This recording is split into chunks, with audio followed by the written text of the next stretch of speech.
What's happening? Let's just get a couple things out the way. Hello, my name's Ryan. What's your name? It's nice to meet you. Black people, can you please raise your hand just so I know? I see about 3.5. 3.5. If anything bad happens, I'm leaning on y'all to run first so I can follow you. Okay, you got me? I appreciate. Hey, I want y'all to know I don't just say this because I travel and speak. I really think this is one of the best youth groups in the country. Now let me tell you why. First of all, y'all are all the way turned up. I mean, most of the time I walk into a youth group, they're like, "Kumbaya, my Lord." I come in here tonight, it's like talk dirty to them. I'm like, oh snap, we turned up. Whoa, we in church, y'all. We in church. Y'all gotta chill. Could we just stand really fast? Everybody could just stand. I want you to look this direction at Pastor Tim Summers, and I want you to start giving a round of applause for one of the greatest youth pastors in the country. Tim Summers is at least in my top 5 people on the planet. We got mom, dad, wife, Kobe Bryant, Tim Summers. You know what I'm saying? So now, if you could do me a favor, if you could just turn around and face every volunteer and leader that makes 212 happen. You also have some of the greatest leaders I've ever seen. I really mean that. I really mean that. You can be seated. I've never had any leader. I had 2 leaders pray for me before I even got up here. I asked one, said, "Hey, do you need anything?" I was like, "Actually, I could use some ibuprofen. My leg kind of hurt." And she said, "Well, we about to pray for you right now." I was like, "Oh my goodness, praise Jesus! This is awesome." This doesn't happen. You guys really have something special. Normally, when I speak, I have to explain to people that I got engaged and married on the same day. It's kind of complicated because, you know, when you get engaged, you have to change your status on Facebook to let everybody like it, right? But then when you go back into Facebook a couple hours later and go, "I'm just married, I was just playing," they're like, "Wait a minute, how did that happen?" But if you've seen the video, I don't have anything to explain. But something the video did not show you was the fact that me and my wife, there's a longer version of that. That's about 30 minutes. You want to go home and type in the surprise wedding. You can watch the much longer, dramatic version of the surprise wedding. And about 1.2 million people watched it. And we ended up going on Good Morning America, Today's Show, a bunch of shows on TV, whatever. But then we got a call from a lady by the name of Queen Latifah. Anybody know who Queen Latifah is? Yeah. Queen Latifah's the bomb. Let me just tell you that right now. Queen Latifah's awesome. We're sitting there on the show, and all of a sudden, I don't know if you've ever peed on yourself as a, adolescent adult, but what I'm about to tell you that happened on Queen Latifah made me, as a grown man, pee on myself on her couch. Like, there's a pee stain on her couch at Queen Latifah right now. I wouldn't sit on that couch again if I was anybody. I'm sitting there, maybe it was like a screen like there, and Queen Latifah asked my wife something that was like astronomical. They were like, "Hey, Amanda, do you think you could surprise Ryan the way that he surprised you?" And she confidently said, "Yep." I was like, "I don't know what you're going to do. I mean, goodness gracious, you got a wedding, girl. I mean, what are you going to do? I'm like, what would be the equivalent of a wedding for Ryan? I mean, I just can't imagine." And she said, "Just watch this screen." So I look at the screen, and all of a sudden, Kobe Bryant came on the screen, and he said these words, "Hey, Ryan." I said, "Dear Lord Jesus, take me now." I'm like, "Hey, Ryan, how does this dude even know my name?" He's like, "Hey, I want to invite you to Staples Center just to come hang out. I want to just have you meet the team and all that stuff." And I just sat there, and pee was just trickling down the leg. I'm like, what are you stinking kidding me? It was amazing. It's absolutely amazing. And God's done some really great things to me and my wife. And incredibly excited to be here in Albuquerque, New Mexico. Greetings to you from Dallas, Texas. And we rule the southern hemisphere of North America, and it's awesome. One of the passages that really getting engaged, married on the same day is a cool story to tell. You get to tell it for life, no matter where you're at. They're like, "Hey, tell me something interesting about yourself." You can type in the surprise wedding on YouTube, and there you have it. You know, it's there. It'll always be there. It's nice. You're like, "Hey, I got a story to tell," but by no means was it easy. there were many times where I was like, man, I'm going to pull the plug. First of all, it took me 2 years to plan a surprise wedding. And in that 2 years, your plan can fail. But the only thing that could fail is one thing. I mean, it's really easy to fail. It's simply for her to find out. Like, all it takes is for one of her friends to slip, and you're done. So for 2 years, I'm threatening people on a daily basis, like, I will blow your house up if you even breathe a word of it. And it's nerve-wracking. Every day you're like, today could be the day. Her boss could slip up. Today could be the day. Her mom could slip up. Today could be the day. Her sister. I mean, and the more people you tell, the more frantic you get. And I just have to tell you, this passage that we're going to talk about tonight really helped me through some really tough times where I really wanted to give up. And there were times where you're going, okay, God, are you anywhere to be found? Because I might be in this thing by myself, and if I am, I really need you to tell me. And so this is something that's been very, very dear to my heart. We're going to be looking at a passage in Luke chapter 15, and it's going to be on the screen in the Message version. The story goes like this. Then he said, there once was a man who had 2 sons. The younger said to his father, Father, I want right now what's coming to me.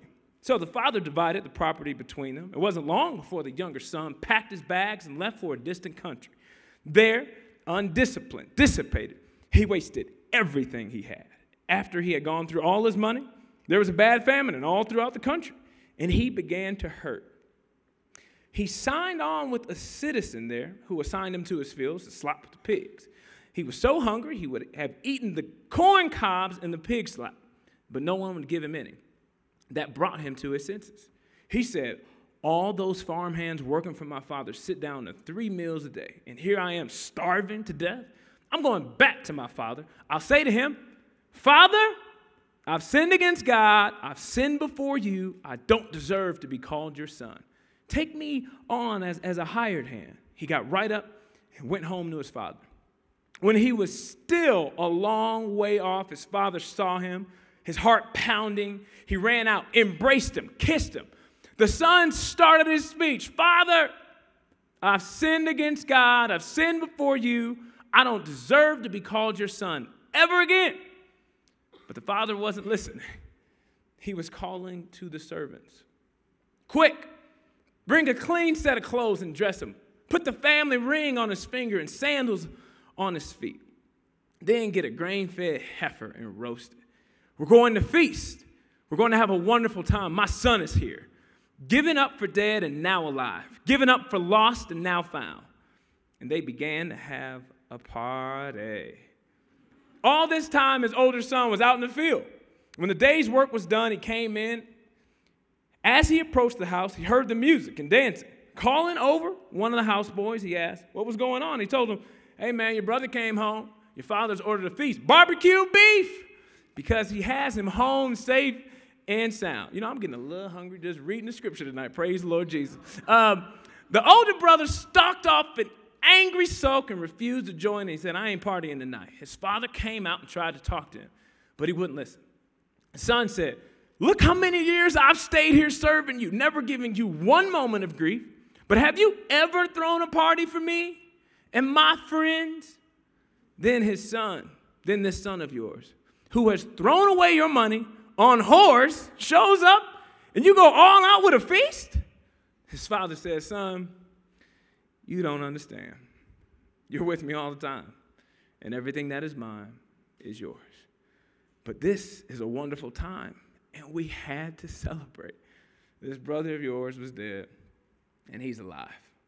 He was lost, and now he's found. In the next few moments, I'd love to speak to you from the subject, picture perfect. I want you to look at the person on your right and say, picture perfect. Now look on the other side and say, aren't you glad to be at 212 tonight? Let me pray. Jesus, in these next few moments, I pray that you would reveal yourself to us and give us a clear picture of what it means to follow you and what it means to be all in to this whole Christianity thing. In Jesus' name, I pray. Everybody said. I also want to holler at my people in all networks all across the country. I heard we got a campus in Africa. Is that true? No? I want to say hello to everybody else that's not in Africa right now. And I just want to say I love you. I believe my wife is watching. I love you. I honor you. And I'm not doing anything bad. And me and Tim didn't go shopping earlier. Maybe we did. Maybe we didn't. I don't know. But, babe, I just want to say I love you. And we're going to preach now. Have you ever had a friend come over during the holidays, but you get super nervous because, I mean, how many of us have at least one embarrassing family member, a part of, the family? You know what I'm saying? Like, you're like, you know what? I don't really want you to meet Uncle Gerald. He a little crazy, Aunt Sally, she got a little bit too much cleavage, you know what I'm saying? I don't really want you to be seeing her in all of her glory at Thanksgiving, you know what I'm saying? Like, this is a little bit weird. Don't come over. For me, I'm extremely embarrassed of my whole entire family because my family is just crazy and black. You know what I'm saying? It's just like they just do stuff that's just like, I hope nobody in the world ever finds out I'm related to you because y'all just do just the craziest stuff. And my mom, without fail, every time somebody comes over, she pulls out the old family picture album. You know what I'm saying? It's just like pictures we would never take today. I brought one with me. This is my daddy. Now, I want you to see the suit. First of all, I was fresh to death from day one. Let's just get that straight. Okay, let's just get that straight right now, okay? I wish I had that jacket on right now. That'd be awesome. But that's my other brother right there, and that's my dad. Let me tell you a little bit about my dad. If I could describe my dad in one word, it would actually be this picture. The next one, my bad, the next picture. Walmart. Let me tell you something. My daddy had me when he was 50 years old. So my dad's 76 now. Had a stroke, can't drive anymore. So he, leans on us to take him to one place and one place only. Walmart. Now, you must understand something. When my parents go to Walmart, it's like an all-day field trip. You know what I'm saying? And literally, like one time, my parents live in Atlanta, I live in Dallas. I show up to Atlanta and I surprise them. I'm like, hey, surprise. I like surprises, right? So I'm like, surprise, hey. My dad was like, oh my God, it's so good to see you. Can you take me to Walmart? Like my brother could be there and he will call me. He'll be like, Ryan, what you doing? Nothing. What you doing? He goes, what you think I'm doing? You at Walmart? Yep. So, after years of going to Walmart frequently, if we're with my parents, I figured out a system. If I go to Walmart and I park right there, right in front, it makes my parents feel the pressure that they got to hurry up. You know what I'm saying? So I get to Atlanta. I take my parents to Walmart. I pull up right there. I say, hey, I'm going to be right here. Do not be in Walmart all day. Okay? Yeah. We got it, son. We'll see you later. Okay, cool. They go into Walmart. Now, I knew they was going to be in there for at least 2 hours, so I left. Okay, I went and got something to eat, had a meal, had dinner, came back. They still were not out of Walmart, okay? So I parked right here. All of a sudden, an hour and 15 minutes from the time I dropped them off, my mom come walking out the store. In this bag, she had some laundry detergent and some tampons. I don't know what it was, but she just had something, 2 items. I remember she had 2 items. Now, for a person who's been in Walmart for an hour and 15 minutes, I'm like, took you an hour and 15 minutes to get 2 items? First of all, I'm mad about that. Second of all, where is Dad? She was like, I don't know. You lost Dad? How you lose Dad? He's 6'3", 225 pounds. She's like, I don't know where he is. I said, Mom, stay right here.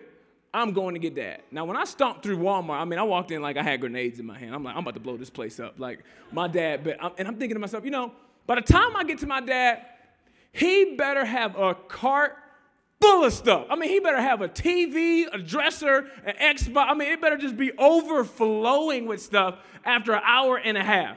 I'm telling you, when I got to this cart, I thought I was going to kill my father. I really thought, in cold blood. In this cart, this is God's honest truth. In this cart was a 2-liter of ginger ale and a Snickers bar. A Snickers bar. When I saw my dad, I turned. I was like, what? Dad! What are you doing? He's in the towel aisle. I'm like, do we need more towels? Like, what are you doing? He's like, what are you talking about? Look, I'm waiting on my medicine. From who? In the towel aisle. There ain't no medicine over here. I don't see no vitamin C. What are you doing? He's like, the lady, she told me to wait. I'm like, so first of all, to get a Snickers bar, that means you got to get in line first and then take it with you and you put it in the cart. Like, what are you doing? What lady do I need to talk to? Lady, where's my dad's medicine? She goes, what medicine? I said, I'm about to blow this place up. Y'all, so we get the medicine. I'm like, you know what, Dad? Let's go. So as a unit, we have a total of about 6 items, okay? Which is kind of embarrassing after 2 hours at Walmart. So I walk out, and I get to this space, and this is what I see. Nothing. My mom stole my rental car, and it's gone. So I said, you know what? Dear Lord Jesus, I accept you into my heart because I love you. Please forgive me of all my sins that I'm about to commit because I'm about to kill both of my parents. I call my mom like, she don't answer. I'm like, who steals their son's rental car and just leaves? Specifically when I told you, don't go nowhere. Stay right here. I'm like, you had to get out the back seat, walk around to the front seat, and like get in the car and take off. I'm like, you're driving me crazy. And then I look over at my dad, and he's eating this Snickers bar like it's a buffet. I'm like, I'm gonna kill everybody. I'm killing everybody I see. My mom finally answers the phone, and I said, Mom, where are you? She said, Brian, I was thirsty. So I went to the gas station down the street to get something to drink.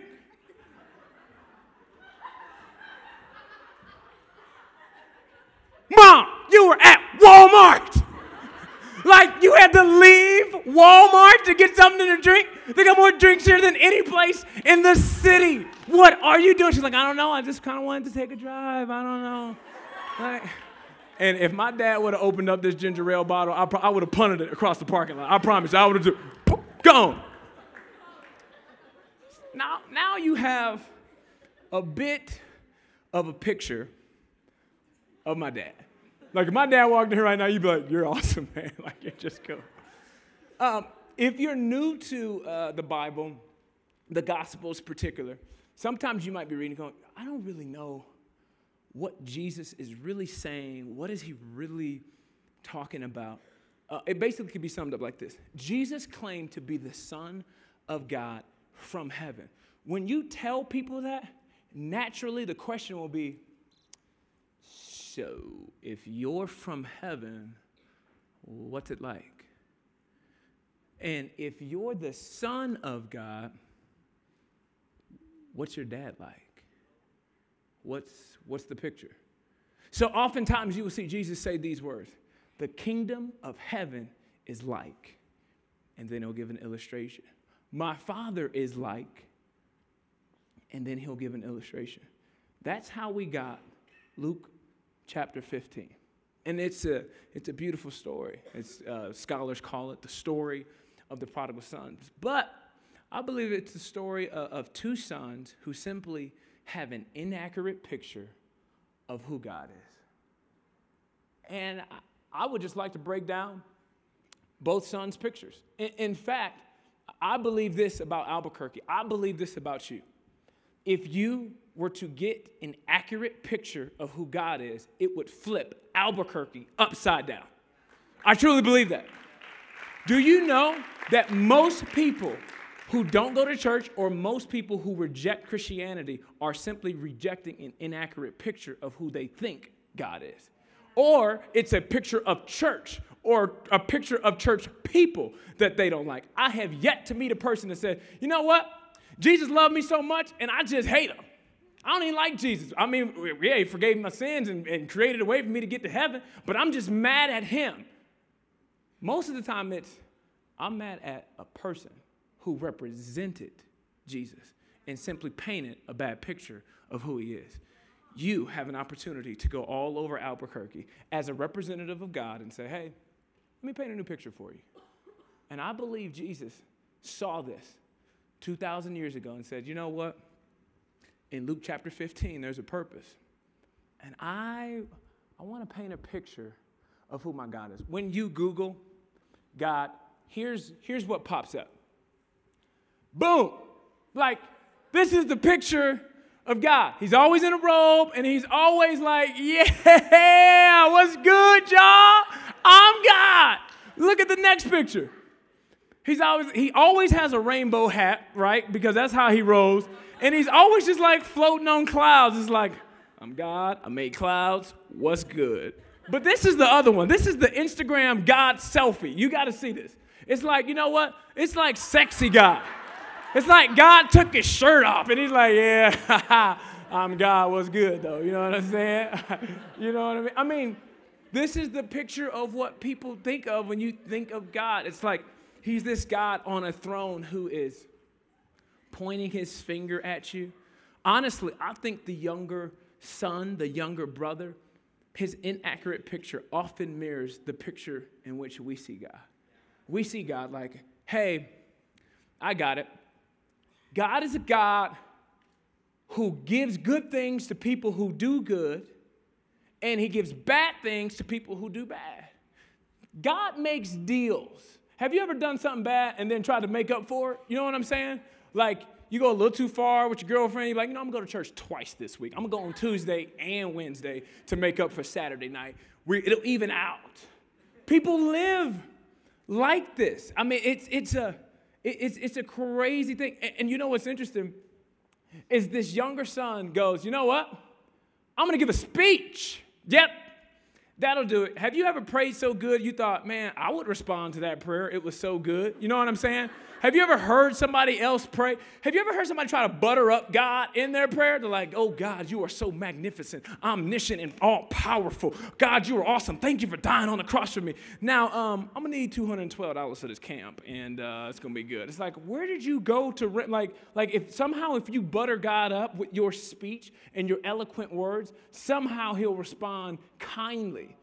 We think God's some sort of genie in a bottle. Give me what I want, as long as I tell you what your ears want to hear. It's like, this is God. Like, you aren't God. You can't puppeteer God in any kind of way. And the reason he gives this speech is because he believes that what he has done, you see, he took all this money, and he ran out of money, and the world ran out of pleasure for him. So now he's going, I've really messed up. I've hit rock bottom. Maybe you've hit rock bottom. And you get to a place where you go, I'm so far out of bounds for his grace, he would never take me back as a regular. I got to go back as a hired hand. I got to make a deal with him. I think I've gone out of bounds. Haven't we all felt this pressure in relationships? I mean, especially when you go too far. Did you know that your relationships with the opposite sex is the number one area Satan can trip you up and ruin your destiny? And all of a sudden, when you go too far, you begin to think, I'm out of bounds. I'm so far from his grace. I got to make up for it. I got to go to 212. I got to start volunteering. I'm so far from his grace. How can I get back in his good graces? I came from Dallas, Texas to tell you something. If you believe that what you have done can pull you away from God more than what Jesus has done to pull you closer to God, you have missed the gospel altogether. The entire gospel is all about what Jesus has done to bring you closer to who he is. And so when this younger son starts to come up with this eloquent speech and he says, hey, I got a great idea. This will get me back in his good graces. My favorite part about this whole story is that the Bible says the father wasn't listening. He was talking to the servants. He was like, his good graces were there before you even had an attempt to get back in his good graces. He's like, anyways, servants, let's get the party started. I need the barbecue. I need the heifer. I need everything to get popping right now. What were you saying, son? Did you have something that you wanted to say? Because my grace has already been here, so sufficient. One of the greatest mistakes that you can make in relationships in life is to stay out of bounds. It's to let what you've done keep you from the grace of God.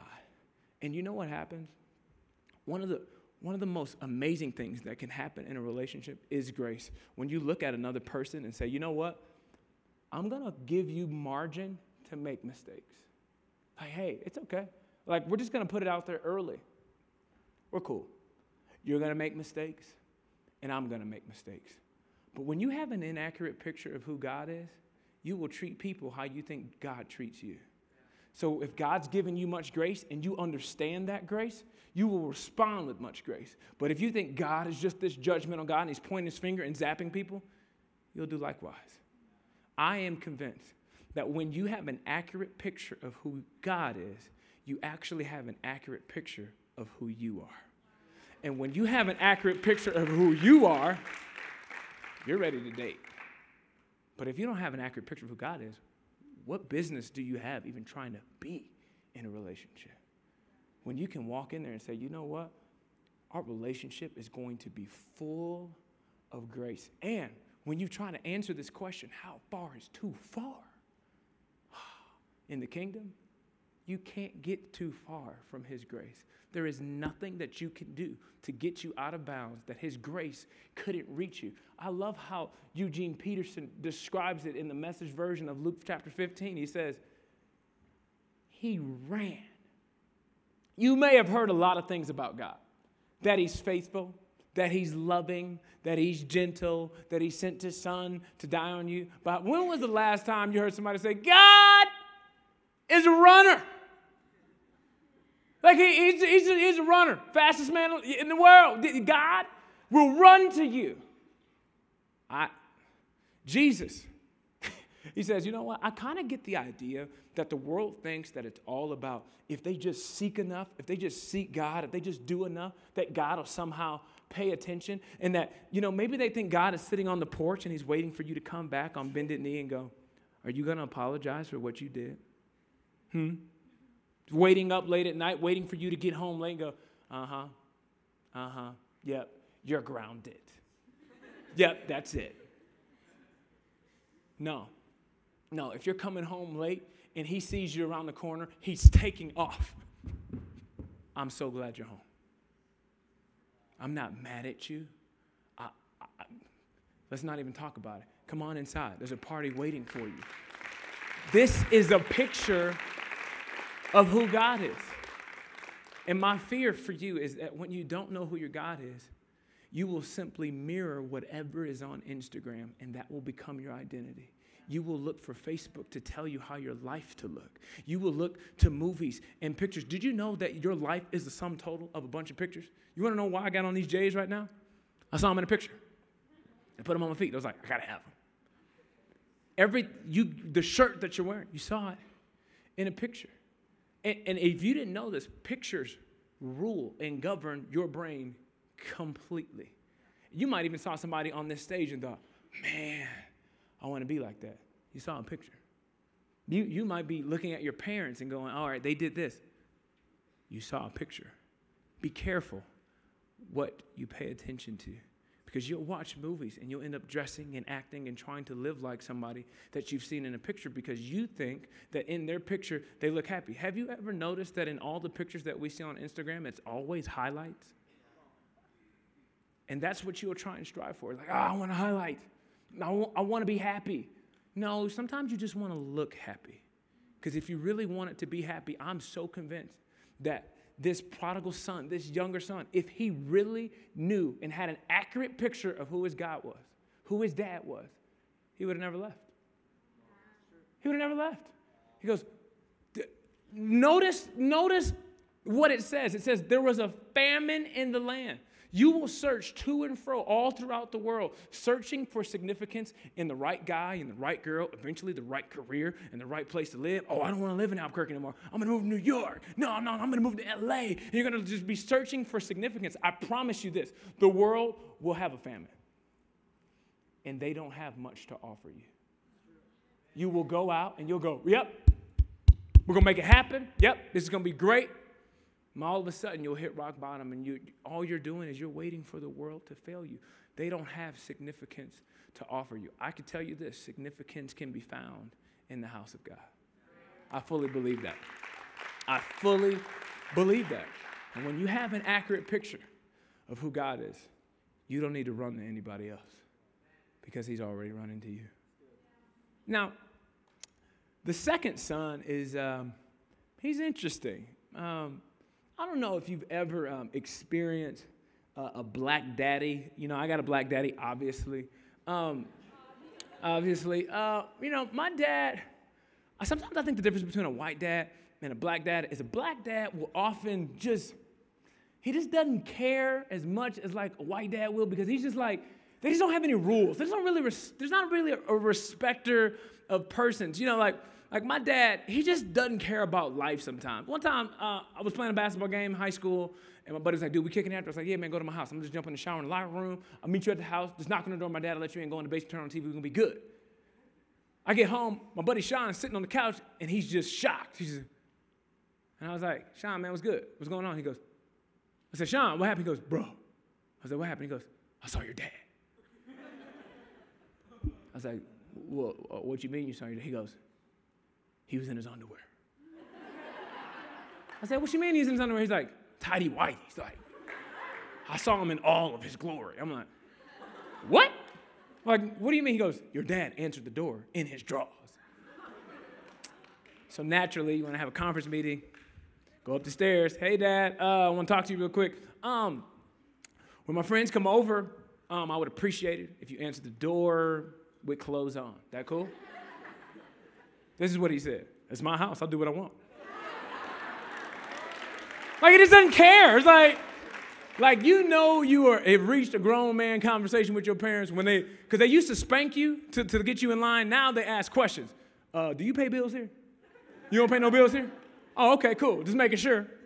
We good? And then that's how they end the conversation. You're like, you got me on that one. Okay, I'll give you 20 for the light bill, but I don't know what's going on. You know, but you know, my dad, he just doesn't really care about a lot of things in life. And so for graduated high school, they asked me to speak. They say, hey, Ryan, can you address your friends? And all that stuff. I was like, yeah, man, I'm about to kill it. Like, I'm about to blaze this speech. It's going to be the best speech ever. It's 3,000 people in the sanctuary. I'm like, I got 5 minutes, and I'm going to blaze them with this 5 minutes. I felt so good about this speech, I dropped the mic at the end of it. Just, boom! Walked up. You know, like, I mean, it was like standing ovation. My dad comes hobbling down the aisle. I was like, oh, my gosh, this was such a great speech. I felt like I was on top of the world. I was like, oh, my gosh, I'm going to be president or something. This is amazing, you know? The next day, we had a graduation party. Now, we had a joint graduation party at one of my friend's house whose dad was a doctor. So they had this idea that the four of us would sit on these stools, and all four fathers would address all four sons and give a gift. And I thought, oh, snap. My dad ain't got no money, ain't got no gift. This is going to be embarrassing. So my dad goes last, of course, okay? Now, my dad, old and slow, get up just like this. He was like, and you're the four, including me. Whip. I ain't got no gift. And then he said words that honestly, I was praying for the rapture in this next few moments. My dad said, but I got a song. I said, oh, Jesus Christ. I said, no, Dad, please do not sing. My dad can't sing either, you know, so it's like, this is going to be bad. I'm like, oh, Lord Jesus Christ. Oh, Lord. I'm like, okay. And I know my dad's an old school preacher too, so I'm like, please don't go for a hymn. Like, please, at least if you're going to sing a song that everybody know. Nah, nope. I'm like, sing How Great Is Our God. Everybody know how great is our God. Like, do something, you know. He sang a song that 3 people knew. Him, my mom, and me. And I mean, literally, I don't know that I've ever been more angry at my father than at Walmart. You know what I'm saying? I'm like, this is up there. Like, he sang a song. It's called Anointing Fall on Me. Fall fresh on me. And my dad, I'm telling you, like I said, he a black daddy and don't care about nobody else. 100 people in there. Anointing, yeah. And my mom, she felt bad for him and me, and she just looked at me just like, I'm so sorry. Fall on me. I'm like, I'm going to kill both of y'all. Y'all get on my nerves. I can't stand y'all. Oh, my gosh. So the next day, got the biggest family fight I've ever had in my life. I'm like, I can't believe you did that in front of my friends. Are you serious? I'm a celebrity now. Did you see the speech 2 nights ago? Really? You're going to embarrass me like this? I was livid. And I was angry. I think I held bitterness in my heart to this day, maybe. No, I'm just playing. I'm over it now. But I was at North Central. I went to a school in Minneapolis, and I was doing this. I was preaching. And I got done, and a young lady came up to me, and she said, hey, Ryan, I wanted to share something with you. I just wanted to compliment you on something you did today. I was like, yeah, what do you got? She goes, all I can say is that was anointed. And in that moment, I thought, my dad gave me something that could break yokes and break chains. And when life gets tough, I could push through. And I just think, man, so I called my dad and I said, Dad, I owe you an apology. The most embarrassing moment of what I thought was my life was actually one of the most significant. Because you gave me something that money couldn't buy. And I received that gift. This older son, I think, was a little like me. Come on, Dad. Celebrate me and my friends. What? I mean, what? Him? It was all about him. When you have an inaccurate picture of who your God is, you will think it's all about you. And selfishness is one of the number one things that can destroy any relationship. And I mean, really, when it comes to relationships, what pictures do you really have? I mean, we've got The Bachelor. Just so you know, The Bachelor has had, I think, 24 seasons. Of the 24 couples, or whatever you might see it as, only 4 of them have actually gotten married. So, the number one relationship advice giving show in America, I don't really like the odds. I'm just saying. I mean, what else do you have? I mean, we have pop culture. Maybe we've got John Mayer, Katy Perry. Maybe to look to them, or Bieber and Selena, maybe. I hope you're not getting relationship advice from them. I mean, so what do you do? Where do you get your picture? Because at some point, you are creating a picture for the relationship that you want. Have you ever noticed in somebody's picture of dating, their dream guy or dream girl is absolutely amazing? I mean, the expectations for that dream guy are astronomical. I mean, he's good-looking, athletic, parents got a lot of money, man of God, generous, nice. You know, she's super hot, loves sports, never gossips about anybody. I mean, she's just this amazing person. The only problem with this picture is that the picture is drawn with the assumption that you're already a dream guy or that you're already the dream girl. When you have an inaccurate picture of who God is, you'll think it's all about you, and you'll think that what you did is already really good. Did you see what he said? He said, hey, I've been here the whole time, and I haven't made any mistakes. Yeah, actually you did. You never threw yourself a party. You're not as good as you think. One of the best things that you can do in any relationship is work on you. It's to wake up every day and go, you know what? The dream guy, dream girl might be out there, but today I'm trying to be it. I'm trying to be the dream guy. I'm trying to be the dream girl. And tomorrow when you go to school, you go, you know what? How am I going to be a better me? I'm going to be more generous. Hey, Mom, could you make 2 sandwiches? Somebody at school might not have lunch, and I just want to be generous. You know what? One of the, like most people, when they think about generosity, they instantly think of how much money is in their bank account or their parents' bank account and how much they can give. But one of the best things that you can give people is your time. I dare you to go to school tomorrow, find the loneliest person in the school, and give them 2 minutes. 2 minutes to a person who hasn't been spoken to in a month is an eternity. And if you simply went up to them and said, you know what? I'm trying to be a dream guy, and I want to look for lonely people today and befriend them, because it sucks to be alone in this world. And I just want people to know They're not alone. And I'll step away from some friends. I'll offer up my lunch. I'll simply be different. I want to be the best that I can be so that when the dream girl shows up or when the dream guy shows up, they're showing up to somebody who's dreaming. And I'm not assuming that I have it all together automatically before I start building this picture. When you have an accurate picture of who your God is, it will define you. And you won't compare your picture to somebody else's picture to go, man, they look happy. Like, what? Party? Well, you're throwing him a party? And you'll compare their picture to your own and let bitterness grow in your heart that was never meant to be there. Some of you, you have no idea who your dad is. You have no idea who your God is.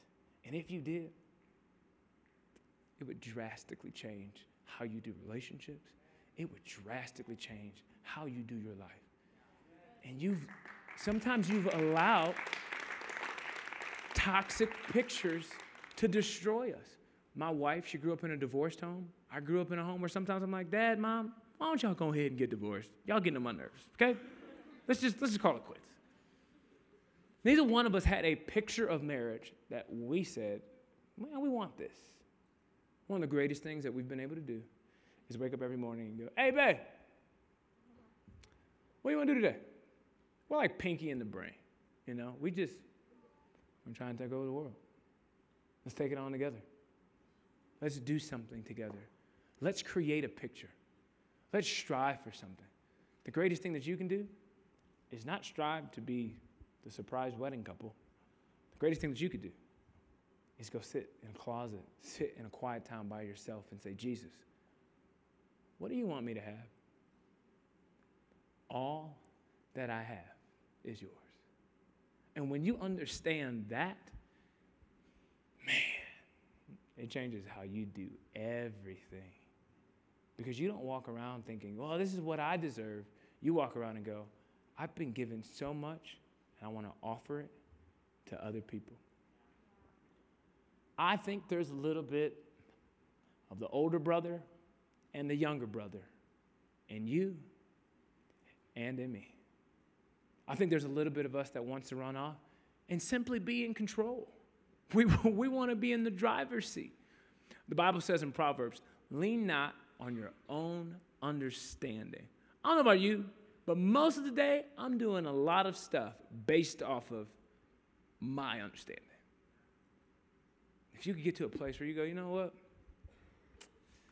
I understand who my Father is, and he might not be as mad at me as I think he is. And you know what? I don't know that I have to take matters into my own hands. And you know what?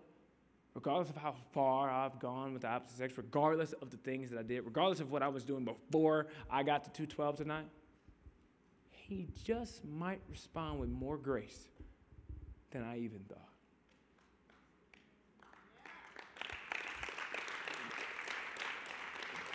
During most of the views of the surprise wedding, me and my wife got a lot of emails and texts and tweets. And one of them was from a girl named Ashley.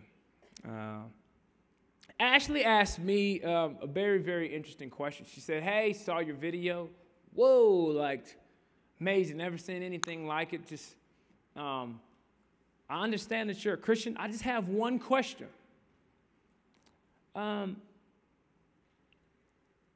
Will I go to heaven if I marry my girlfriend? Like, tell me. Like, can I get into heaven with the way that I am? It's been a tough question for a lot of Christians. People don't know how to answer. They want to dance around the subject. It's very, very tough. I'm going to tell you what my response was. I said, Ashley, let's just dive a little bit deeper into this. I said, I think you asked a very, very good question. But I'd like to ask, I think, what is a little bit more of a better question. Your question is, do homosexuals go to heaven? I think the label is flawed a little bit. Forgiven people go to heaven. People who surrender their life to Jesus, they go to heaven. So there's a lot of people in church that might not be homosexual, but they also haven't surrendered. So, let's talk about Jesus. Let's talk about what it means to surrender. Let's talk about what it means to be a disciple. And we started, dialoguing back and forth, and she said, Ryan, I'm just so confused. I'm in so much pain, and I don't know what to do. I said, well, what caused the pain? She said, I've never met my father, and I tracked him down. I moved to D.C., and I found him. I knocked on his door. I said, Dad, it's me, Ashley. He said, hey, what's your name? I'm your daughter. She said, he gave me 2 minutes, and then he shut the door. She said, I don't know who my dad is. I can't. I'm hurt. I'm confused. I don't know what to do. And I said, well, I think confusion comes from not knowing who God is. And when you know who God is, you'll figure out who you are. Ryan, I was born this way. Am I crazy? No. And I think Jesus sees this very clearly. And he uses some interesting words in the gospel. He says, hey, if you want to enter the kingdom of heaven, I need you all to be born again. I want to give you a new start. I want to give you a fresh do-over. That's the gospel. So I said, hey, Ashley, here's the deal. You got a few options in life, and hey, you can marry the girl. And I don't know what's going to happen. Honestly, I'm not the judge. I know what I believe, but I said, but let's talk about your second option. It's called surrender. And if you come to Jesus and say, hey, I surrender everything. I give my sexuality to you. I give my life to you. And whatever he tells you to do, you do that. I just have to trust that Jesus will speak to you in a way that he can only speak to you. I said, if you can just get to know God, you will get to know who you were created to be. And she responded with a question that blew me away. You say this to somebody, you're like, I don't know if she's mad, if she's going to be like, I can't believe you said that, or you don't really know. All she said was this: how do I start? Where do I begin? Ryan, how do I begin to know my Father? Well, that's the right question. I think that is the question. Where do we start? I think you start by showing up to a place like this, and you say, Lord, I want everything you have for me, because everything that you have is mine. And I don't want to miss it. I don't want to miss that for the opposite sex. I don't want to miss that for a lifestyle choice. I don't want to miss that at all. I don't want to be outside the party. Like, you've got something awesome for me. I don't want to miss it doing anything else.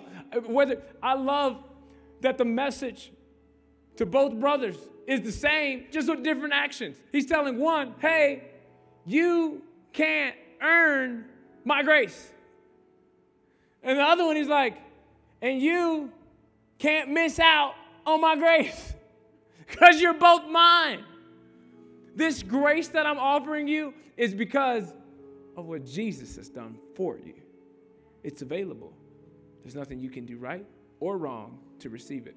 The definition of grace is unmerited favor, which means you didn't earn it, bad or good. I dare you to get a good picture of who God is.